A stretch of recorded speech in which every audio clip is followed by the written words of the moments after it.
CNN. Hey. Thank you, Mr. President. I'm not CNN, I'm Daily Wire, but thank you for the question. Numerous countries have told me they are on their way. Can you give us a hint what they are, what that entails, how soon they might be there? You mean who are the countries? Yes, sir. I'd rather not say yet, but we'll be announcing Marco Rubio and the various people that are doing that will be announcing. And I have to tell you, we have some that are really enthusiastic. They're coming already. They've already started to get there. It takes a little while to get there. It's like, in some cases, you have to travel an ocean. So it doesn't go that fast, but it'll go fast. And we have some that are fairly local that are doing it. But we'll give you a list. Some are very enthusiastic and some are less than enthusiastic. And I assume some will not do it. I think we have one or two that will not do it that we've been protecting for about 40 years at, tens of billions of dollars, Mr. Speaker. So I'll be reporting that to you in the House and the Senate. And I'll say, why are we protecting countries that don't protect us? And I've always felt that was a weakness of NATO. We were going to protect them. But I always said, when in need, they won't protect us. Now, this isn't need. Need would be one of the big boys. But I will say that we built the greatest military in the world, and we protect people.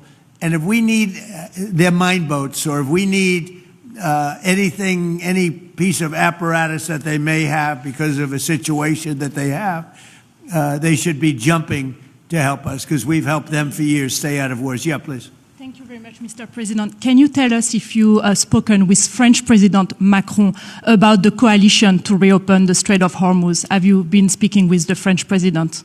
What does that mean? Have you been speaking with the French President Macron about the coalition to reopen the Strait of Hormuz? Yeah, I have spoken to him. He's been, on a scale of 0 to 10, I'd say he's been an 8. Not perfect, but it's France. We don't expect perfect. Are you confident that France will help with the reopening of Strait of Hormuz? Yeah, I mean, sure. I think he's going to help. I mean, I'll let you know. I spoke to him yesterday. I don't do a hard sell on them because my attitude is we don't need anybody. We're the strongest nation in the world. We have the strongest military by far in the world. We don't need them. But it's interesting. I'm almost doing it in some cases, not because we need them, but because I want to find out how they react. Because I've been saying for years that if we ever did need them, they won't be there. Not all of them, but they won't be there. I was very surprised with the United Kingdom, because the United Kingdom, 2 weeks ago, I said, why don't you send some ships over? And he really didn't want to do it. I said, you don't want to do it. We've been with you. You're our oldest ally. And we spend a lot of money on, NATO and all of these things to protect you. I mean, we're protecting them. We're working with them on Ukraine. Ukraine's thousands of miles away, separated by a vast ocean. We don't have to do that, but we did it. Well, Biden did it. I mean, I have to be honest with you. Biden got taken to the cleaners. But we worked with them in Ukraine. We don't need to work with them in Ukraine.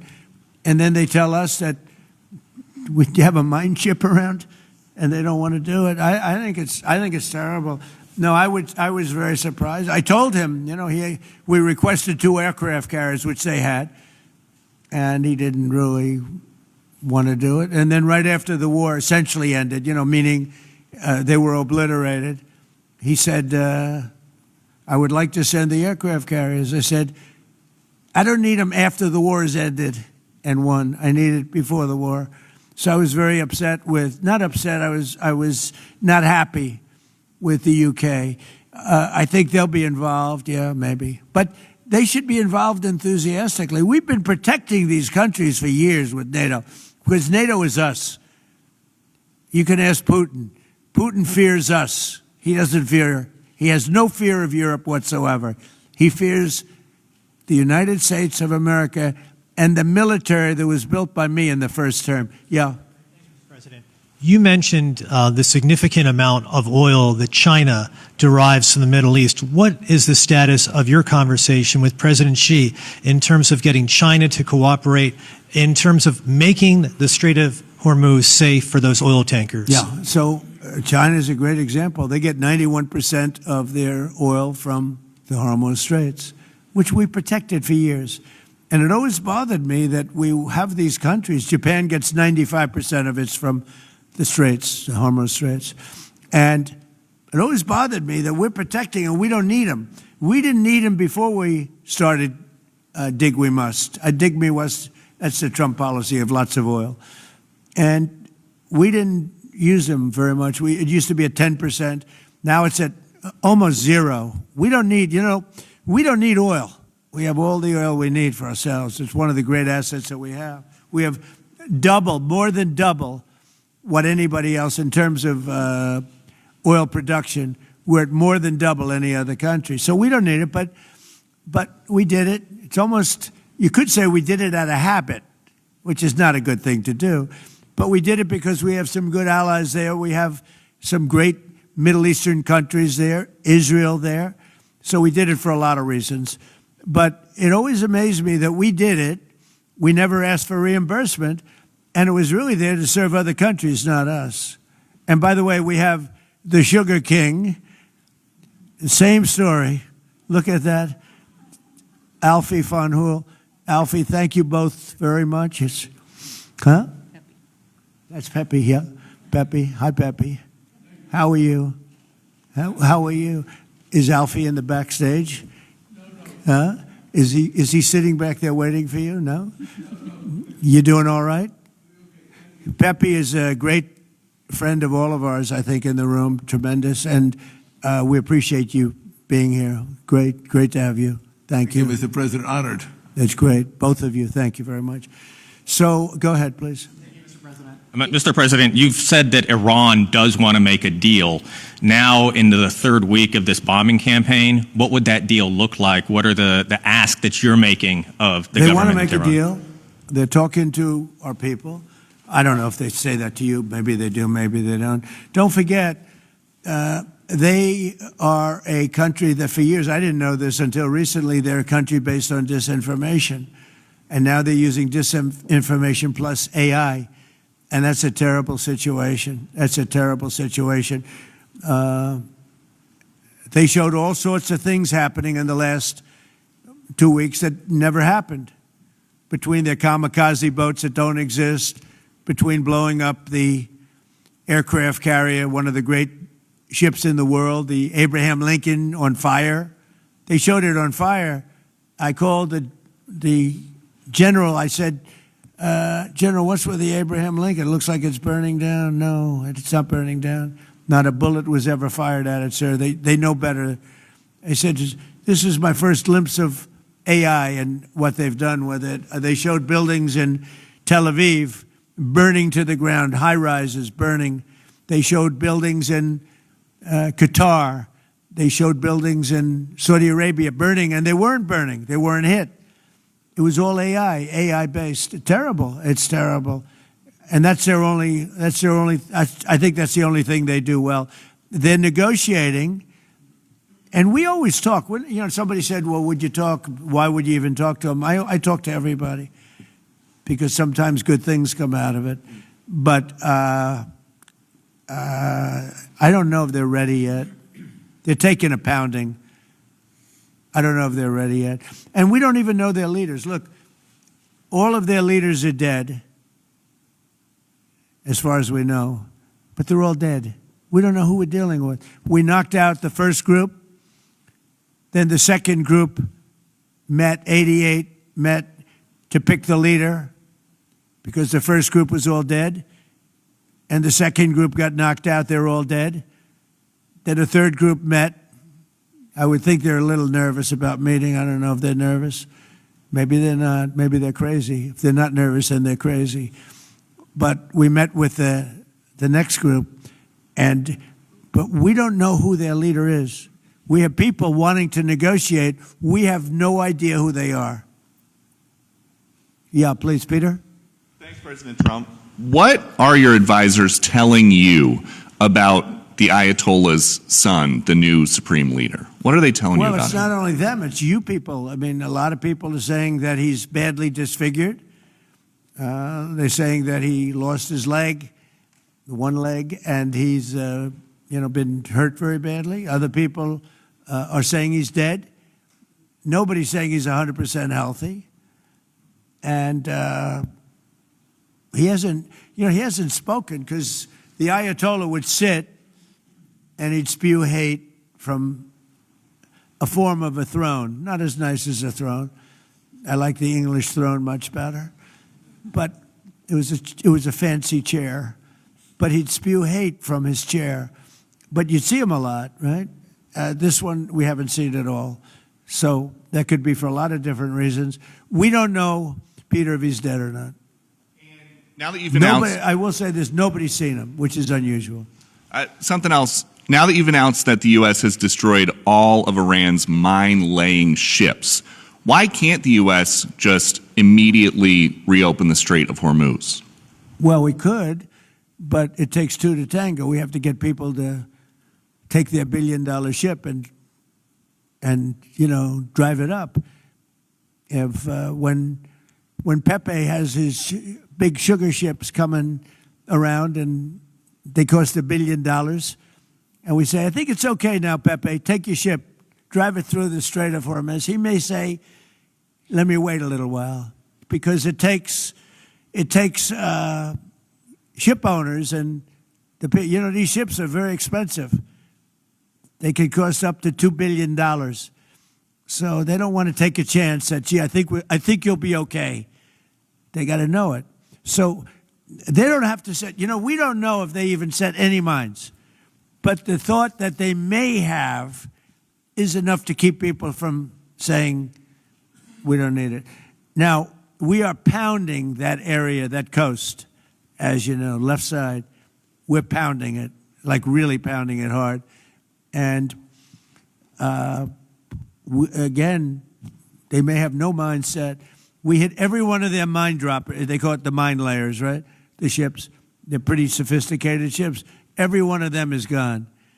But it only takes one. So it's a little unfair. You win a war, but they have no right to be doing what they're doing. But we're hitting them very hard. And today is a big day. We're pounding a certain area that has very much to do with the strait. And I think we'll get it going very soon. In addition, we do have other nations coming in. You need people to watch and people to see. We have other nations coming in. Yes, please. If the United States is working to secure the Strait of Hormuz for the benefit of other countries like China, and our allies aren't yet stepping up to your standard, is the United States getting back to being the world's policeman? Look, the United States should not be very much involved. They can on a certain basis. They've been doing it for a long time. But I've always said, if you look back years ago, I said, why aren't we being reimbursed? These are the richest countries in the world.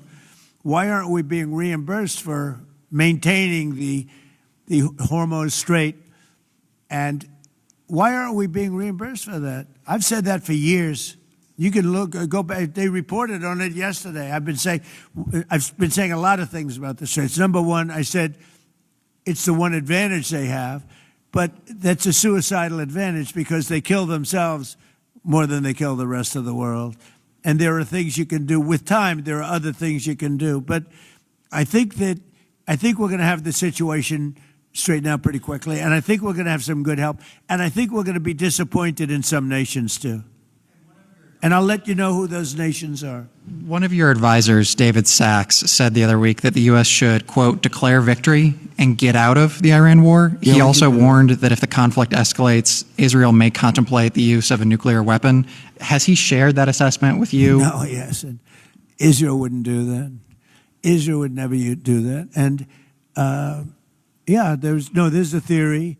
You've pounded them to hell, and you could just leave now, and it'll take 10 years for them to build back not nearly what they have right now. And I guess that's another theory, but we want to have it ended so that another president doesn't have. Look, for 47 years, no president was willing to do what I'm doing, and they should have done it a long time ago. It would have been a lot easier. There's no president that wanted to do it, and yet every president knew. I've spoken to a certain president, who I like, actually, a past president, former president. He said, I wish I did it. I wish I did, but they didn't do it. I'm doing it. Yeah. Which president? I can't tell you that. I don't want to embarrass him. It would be very bad for his career, even though he's got no career left. Go ahead, President, please. you mentioned. How about the man right Thank you, sir. Mr. President, you mentioned that you're not entirely sure who you're dealing with, who the leadership is in Iran. Do you see a viable opposition movement still in that country following all of the protests that we had seen before the airstrikes and kind of an opposition movement that could become a viable leader in Iran? Well, the biggest problem, and we have brave people in this room, but the biggest problem that I see is that they put out a warning, and we have the warning. We get everything they get.